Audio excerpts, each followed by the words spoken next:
Baik, bismillahirrahmanirrahim. Assalamualaikum warahmatullahi wabarakatuh. Innal hamdalillah nahmaduhu wa nasta'inuhu wa nastaghfiruhu wa na'udzu billahi min syururi anfusina wa min sayyiati a'malina may yahdihillahu fala mudhillalah wa may yudlil fala hadiyalah. Asyhadu an la ilaha illallah wahdahu la syarikalah wa asyhadu anna Muhammadan abduhu wa rasuluh. Allahumma shalli wa sallim wa barik ala sayyidina Muhammadin wa ala alihi wa sahbihi ajmain. Amma ba'd. Alhamdulillah, senang sekali saya bisa berada di Masjid Al-Mutakun Prambanan ini ya masuknya. Alhamdulillah, di depan saya sudah ada berapa nih? Kira-kira 2 juta jamaah ada kali ya? Ada ya? Alhamdulillah. Senang sekali bisa di sini dan saya bersyukur kita semua masih diberikan nikmat sehat dan yang paling penting adalah masih diberikan nikmat Islam. Itu yang paling penting ya. Alhamdulillah. Saya adalah bagian dari sebuah yayasan namanya Yayasan Pembina Mu'alaf At-Tauhid yang berdiri tahun 2017, berpusat di Surabaya. Yayasan kami ini termasuk yayasan yang junior, yang baru, anak baru kemarin gitu ya. Kalau Ustadz Lim sama ini apa namanya Pak Ustadz Amru, nah ini senior-senior pembina-pembina mu'alaf khususnya di daerah Yogyakarta. Kalau kami punya beberapa wilayah di Indonesia ya. Jadi yayasan kami adalah yayasan yang visi misinya itu adalah membina mu'alaf-mu'alaf dan juga menempuh jalur perang pemikiran. Apa tuh perang pemikiran? Gausul fikri ya Ustaz ya. Kita melakukan perang pemikiran karena memang di Indonesia masih bisa dikatakan masih ada yang namanya upaya-upaya pendangkalan akidah ya, atau upaya-upaya pemurtatan. Hal ini memang dilakukan oleh saudara-saudara kita dari kalangan Kristen ya. Saya sendiri juga berasal dari Kristen. Saya kembali ke Islam ya, dalam tanda kutip kembali ke Islam 25 Juli 2014. Lim, tahun berapa Lim? Antum senior saya kok. Oh gitu ya, senior. Saya 2016. Senior belum tentu dosanya lebih sedikit. Oh, tapi amalnya lebih banyak insya Allah. Insya Allah. Nah, jadi saya 2014, saya waktu itu memang mempelajari ulang ya kitab saya. Tapi itu mungkin bagian nanti ya. Yang ingin saya sharing kepada Bapak Ibu adalah bahwa di Indonesia punya Undang-Undang Dasar 1945 yang memberi hak penuh kepada setiap warga negara untuk memilih dan menjalankan agama dan kepercayaannya masing-masing. Undang-Undang Dasar 1945 pasal 29 ayat 2. Selain itu, negara Republik Indonesia juga punya yang namanya keputusan bersama 2 menteri ya, tentang pensiaran agama. Di dalam keputusan bersama 2 menteri ini nomor 1 tahun 79 di dalam bab 3 pasal 4 dinyatakan bahwa dilarang untuk mensiarkan agama kepada orang atau kelompok orang yang sudah beragama. Aturannya jelas ya, aturannya jelas, tapi sanksinya nggak begitu jelas di dalam keputusan bersama itu ya. Wah ya, walaupun mungkin aturannya masih merujuk kepada ketentuan hukum yang lain, tapi paling tidak memang di negara Republik Indonesia punya aturan hukum untuk mensiarkan agama. Kami di Yayasan Pembina Mu'alaf At-Tauhid masih prihatin bahwa masih terjadi upaya-upaya pemurtatan yang dilakukan oleh saudara-saudara kita yang Kristen. Dari awal sebelum keputusan bersama ini disahkan, memang dari kalangan mereka sudah memprotes aturan ini dengan beralasan kebebasan beragama. Yang tadi di Undang-Undang Dasar 1945 pasal 29 ayat 2. Nah, sebenarnya kalau kita bahas ini bukan berarti saya mau mengajak Bapak Ibu untuk membenci orang Kristen ya, jangan salah paham, sama sekali tidak. Justru saya ingin menekankan bahwa kita tetap harus menjaga toleransi, persatuan dan kesatuan negara Republik Indonesia. Namun begitu, di antara 6 agama yang diakui di Indonesia, tiga diantaranya ya, ada Katolik, ada Kristen, ada Islam. Sebenarnya yang Kristen ini Protestan sebenarnya ya, cuman disebut di KTP Kristen.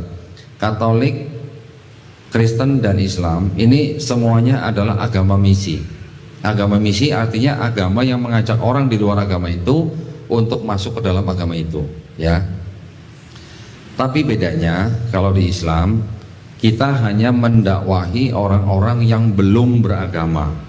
Banyak organisasi-organisasi Islam yang mengirimkan dai-dainya ke tempat-tempat terpencil yang mana mengajak orang-orang yang belum beragama untuk masuk agama Islam. Kekristenan juga begitu. Yang saya maksud kekristenan itu berarti Katolik dan Protestan. Mereka juga melakukan hal yang sama. Namun begitu, masih banyak upaya-upaya mereka untuk mengajak orang lain masuk agama mereka kepada orang-orang yang sudah beragama, yang ada mungkin di kota-kota besar dan sebagainya. Kira-kira informasi ini sampai Pak ya ke Al-Muttaqun ya? Ada Pak, upaya-upaya pemurtadan masih ada ya? Ada Pak ya? Kalau nggak ada saya pulang nih Pak. Ya, jadi tujuan kita untuk memberikan kajian kristologi ini yang disebut dengan ilmu kristologi, buat kami itu adalah sebenarnya ilmu dakwah tauhid. Artinya dakwah yang mengajak orang untuk bertauhid. Saya alhamdulillah bergabung tahun 2020 dan saya diamanahkan menjadi ketua Litbang, yang mana tugas utama saya adalah perang pemikiran. Jadi saya ditugaskan dalam 1 tahun saya harus berdebat dengan pendeta minimal 2 kali. Nah, dikasih tugasnya debat nih, ya. Tetapi perdebatan yang kami lakukan itu harus benar-benar menjunjung tinggi persatuan dan kesatuan negara Republik Indonesia. Di dalam perdebatan itu yang kami buat aturannya itu sama sekali kami tidak boleh menghina pribadi orang. Kami tidak boleh menghina agama orang. Apalagi kami juga tidak boleh menghina sesembahan orang. Jadi tujuan perdebatan ini murni hanya untuk dialog lintas agama, ya. Dialog lintas agama tujuannya adalah untuk edukasi. Edukasinya ini bisa untuk kaum Islam, juga bisa untuk saudara-saudara kita yang Kristen. Ya, setelah berdebat kami bisa makan bareng, kami bisa minum bareng, ngopi bareng dengan berteman. Ya, tidak ada yang namanya berdebat terus kemudian bermusuhan dan segala macam, jauh dari itu. Karena kami memang mengikuti apa yang diperintahkan Allah SWT di dalam Quran, bahwa janganlah kamu berdebat dengan ahli kitab kecuali dengan cara yang paling baik.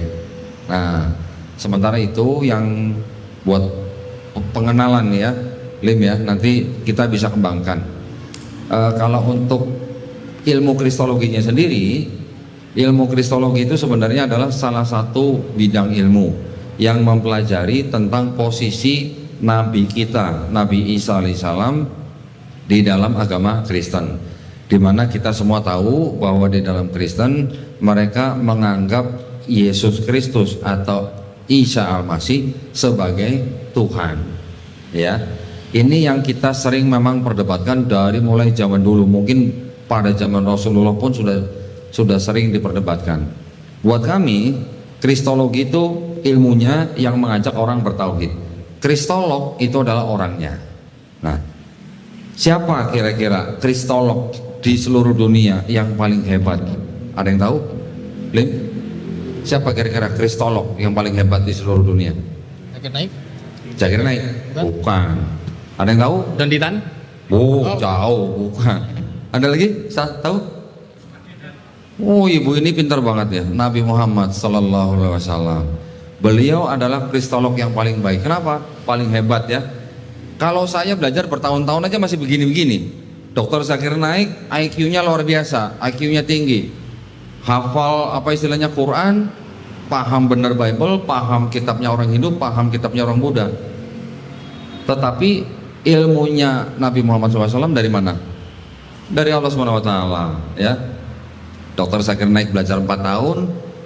Gurunya beliau, almarhum Syekh Ahmed Didat, semoga Allah merahmati beliau, belajarnya berapa? 40 tahun. Masya Allah ya. Jadi almarhum Syekh Ahmed Didat belajar 40 tahun, Dr. Zakir Naik belajar sama almarhum Syekh Ahmed Didat 4 tahun. Berarti kan Dr. Zakir Naik luar biasa, ya kan? Tetapi buat kami tetap yang paling hebat kristolog adalah Nabi Muhammad SAW. Ketika beliau berinteraksi dengan orang-orang Yahudi, ketika beliau berinteraksi dengan orang-orang Nasrani pada zaman itu, Itu yang diperdebatkan, yang dibincangkan adalah kristologi, ya. Yang ketika membahas tentang Nabi Isa alaihissalam itu sebenarnya Tuhan atau bukan, gitu. Nah, kami mempelajari ilmu kristologi ini bukan untuk mengajari Bapak Ibu untuk jadi Kristen, bukan. Tetapi kalau kita mengetahui seluk-beluk agama mereka, kita tidak akan mudah dimurtadkan. Itu tujuan utamanya, ya. Silakan, mungkin kalau ada pertanyaan lain. Masya Allah. Jadi sedikit ya tentang pergerakan fokus dakwahnya Koh Dondi yaitu kristologi, mengenal Nabi Isa, paling nggak gitu ya Koh ya. Ya, mengenal Nabi Isa dan memperkenalkannya, menempatkannya pada tempatnya, Masya Allah. Nah, kalau bicara soal debat tadi sedikit ya, saya ingat dulu di Jogja itu, Jogja bagian utara, Koh Dondi pernah debat juga, kita pernah bareng ya waktu itu ya. Ya. Saya ingat waktu timnya Koh Dondi datang dari Jakarta, ada satu pickup yang dibawa, isinya itu koper semua. Saya pikir itu alat media atau baju-baju, tapi ternyata apa? Itu isinya adalah kitab-kitab Alkitab banyak sekali, dan itu yang dipakai untuk debat di malam hari itu ya, beberapa hari saya. Nah, kenapa kok? Kenapa harus mempersiapkan sebanyak itu, dan bagaimana belajarnya kok sampai sebanyak itu, berapa lama itu belajar kayak gitu? Baik, ya, memang sengaja ya. Jadi sengaja saya kumpulkan kitab-kitab mereka. Ya, ini saya bawa sebagian. Ini yang saya bawa nih baru sebagian kecil. Ini koper kecil berarti ya? Ya, kenapa kita kumpulkan kitab-kitab mereka?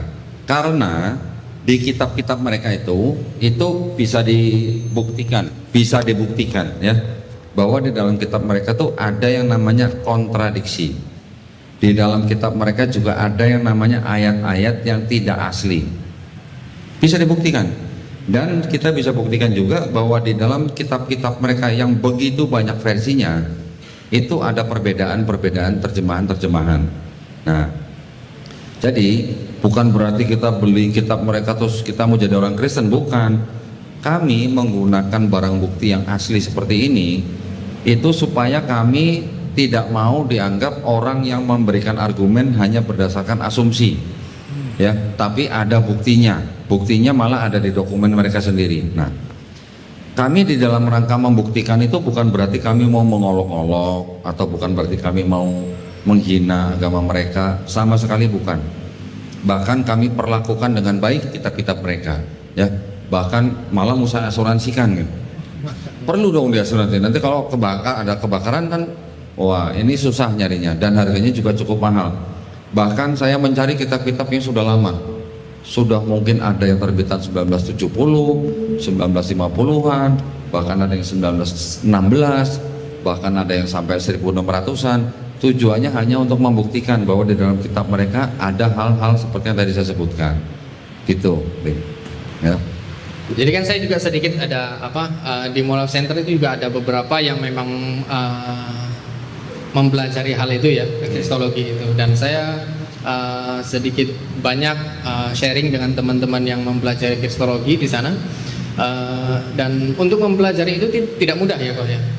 Keep tips biar kita memulai. Tentunya saya yakin ya di saudara hadirin sekalian mungkin ada 1, 2 atau lebih yang tertarik untuk mempelajari kristolog ya, dakwah di bidang ini. Karena kita bisa lihat Koh Dondi di YouTube keren betul ya gitu ya. Nah, tapi tentunya untuk memulai ini kita butuh alur ya, alur. Mungkin alur mulainya mempelajari kristologi itu gimana? Baik. Nah, ketika kita mempelajari sebuah agama, tentu saja yang harus kita uji itu kan adalah pertama konsep ketuhanannya, betul kan? Yang kedua adalah konsep keselamatannya. Rata-rata di semua agama kan semuanya begitu. Ada konsep ketuhanannya, ada konsep keselamatannya. Yang ketiga mungkin bisa konsep peribadatannya, atau mungkin juga ada konsep-konsep seperti yang dikatakan atau yang kita kenal sebagai konsep nanti akan ada sosok yang datang ya di masa depan. Istilah kita mungkin apa ya, Satrio Piningit gitu lah ya. Pernah dengar ya gitu ya.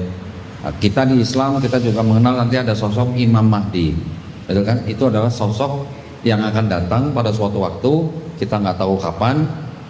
Konsep itu yang namanya konsep apa ya? Konsep kedatangan seseorang lah gitu ya.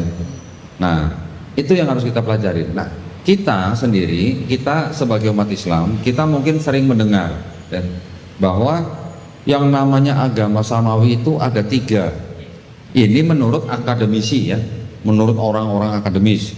Mereka mengatakan agama samawi itu ada 3. Yahudi, Kristen, Islam.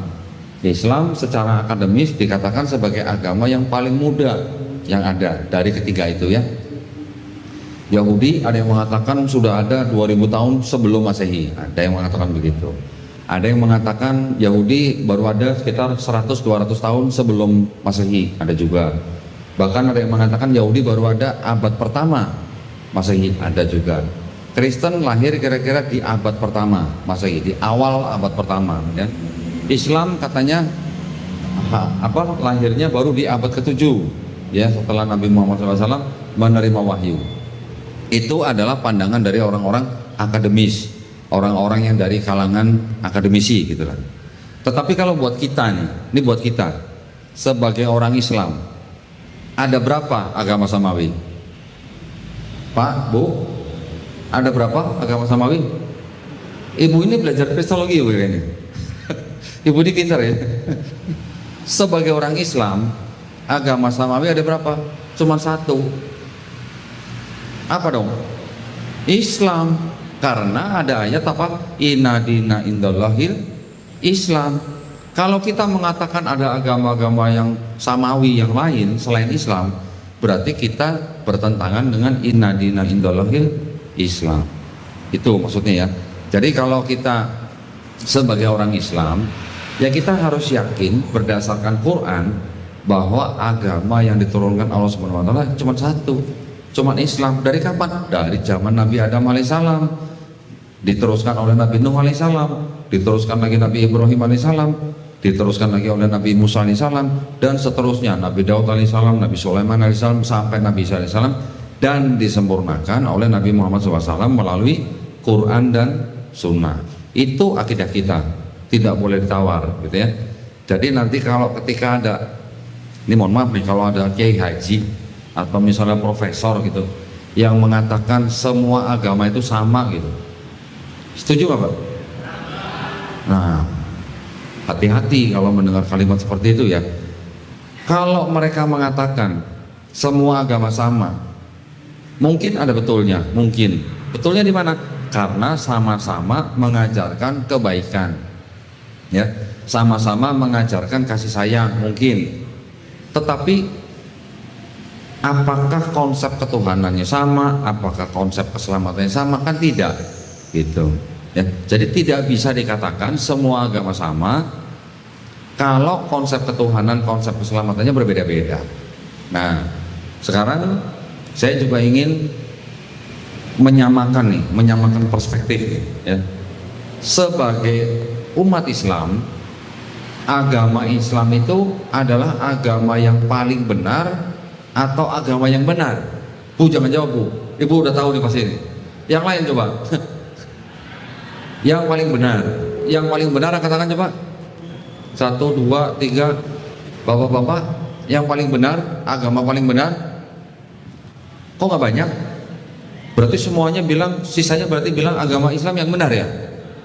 Kalau agama Islam yang benar, coba tunjuk tangan. Oh ya, banyak kan yang bilang Islam agama yang benar. Yang bilang Islam agama paling benar, berarti mengakui ada agama lain yang benar Bu. Nah, kalau enggak, berarti Islam bukan yang paling benar buat kita ya, buat kita. Buat kita umat Islam, Islam adalah agama yang benar. Yang lain salah. Ngomong salahnya kok pelan-pelan Pak? Nggak apa-apa Pak, ngomong agama lain salah nggak apa-apa.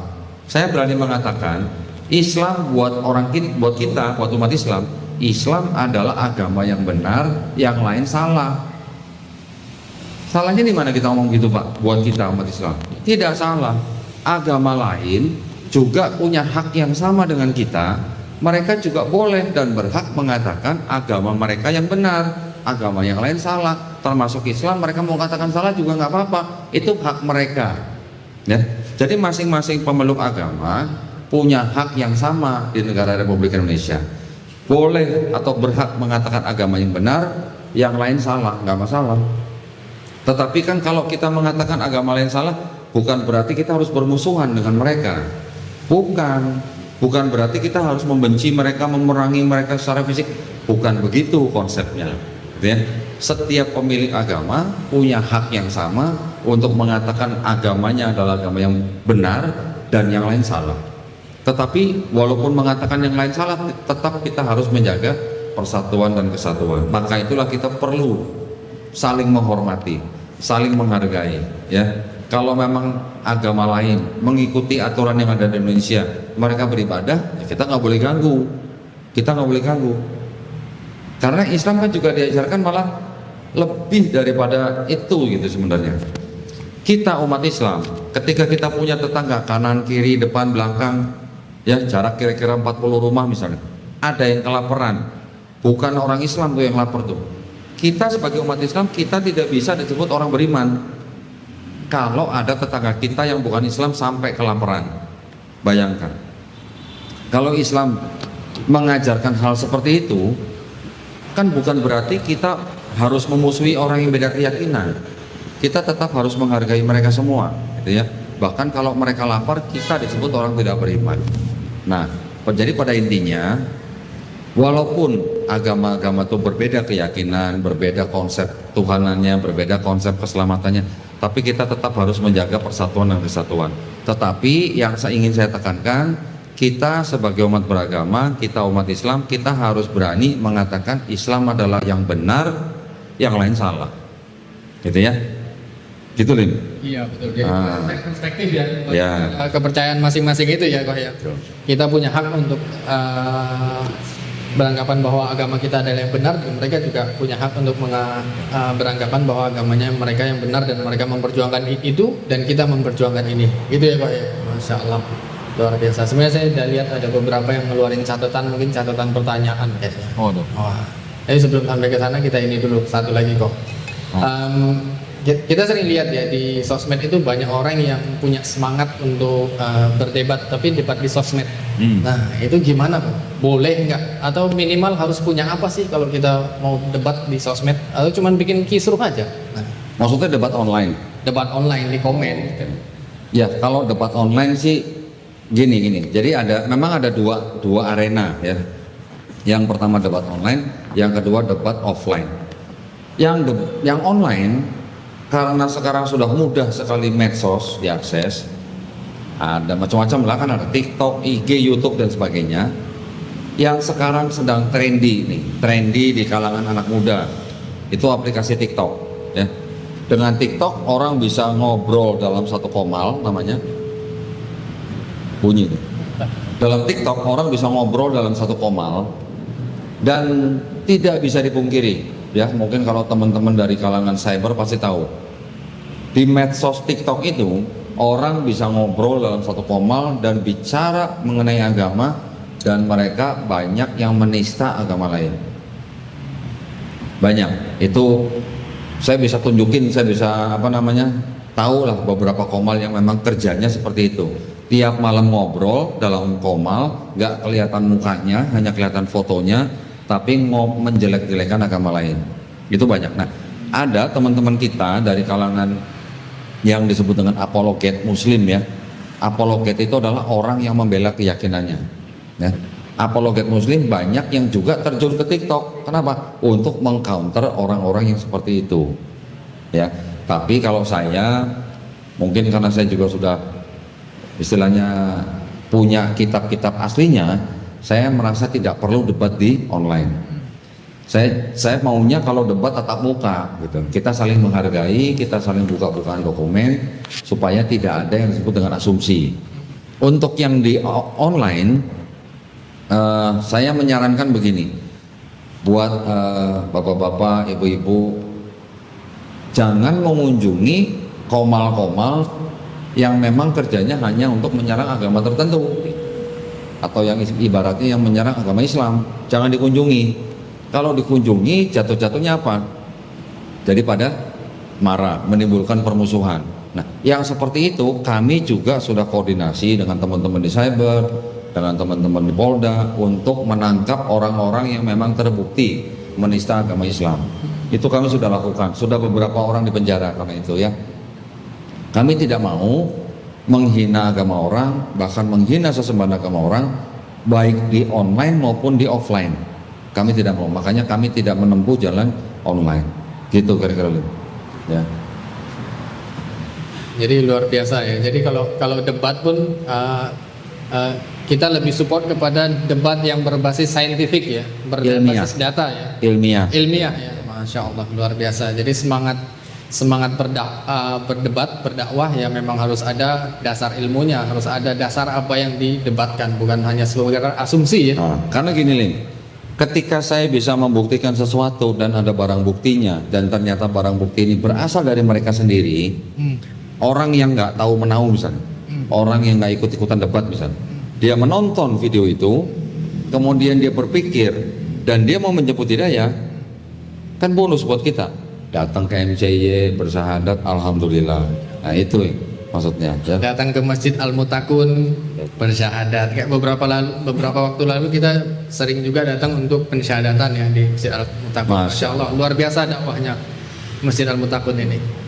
Nah, berikutnya ada tambahan lagi nggak kok? Kita buka sesi pertanyaan aja mungkin. Kita buka sesi ini ya, tanya jawab ya. Kira-kira apa namanya untuk yang kitab-kitab ini ada yang perlu saya tunjukin dulu sebelum kita buka sesi tanya jawab? Boleh ya? Ngapain dibawa berat-berat gak ditunjukin ya? Masa penasaran ya jadinya ya. Tapi sebelumnya saya izin sama DKM Masjid ini untuk buka kitab orang di sini di masjid, boleh Ustaz? Tujuannya untuk edukasi nih Ustaz. Ya, izin dulu Ustaz.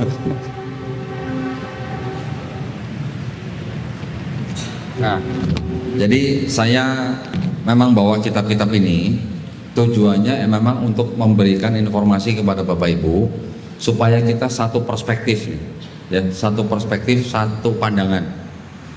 Kitabnya saudara kita yang Kristen itu di sini tertulisnya Alkitab, betul kan? Tapi kami yang sudah mempelajari kitab ini dan kami yang sudah mempelajari Islam, kami menghimbau Bapak Ibu nih ya, kalau melihat kitab seperti ini, walaupun tulisannya Alkitab, jangan sebut ini Alkitab. Kenapa?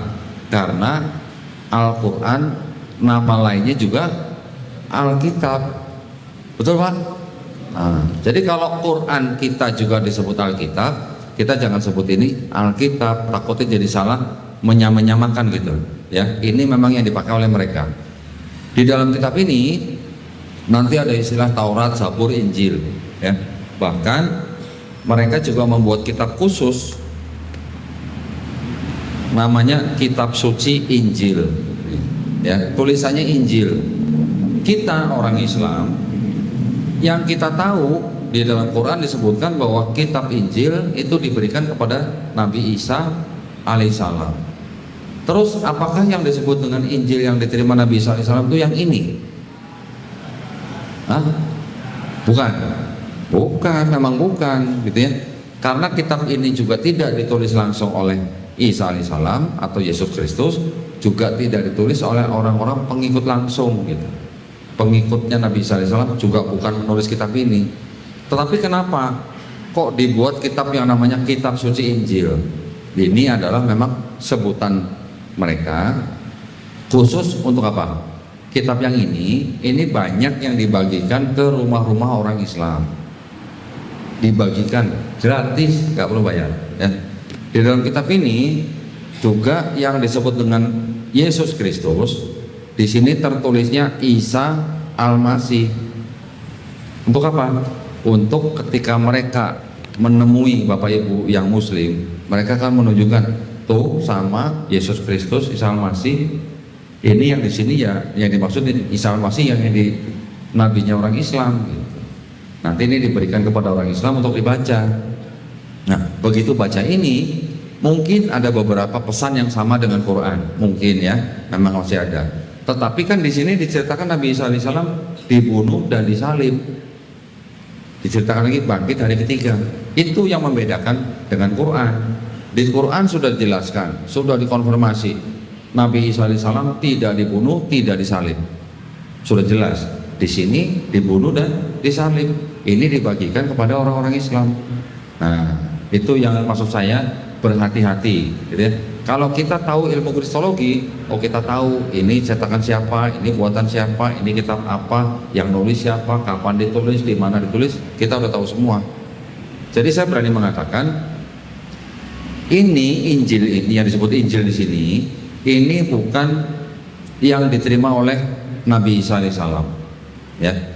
Yang dimaksud dengan Taurat, Zabur, Injil yang disebut dalam Quran itu adalah wahyu-wahyu yang diturunkan Allah SWT kepada Nabi dan Rasulnya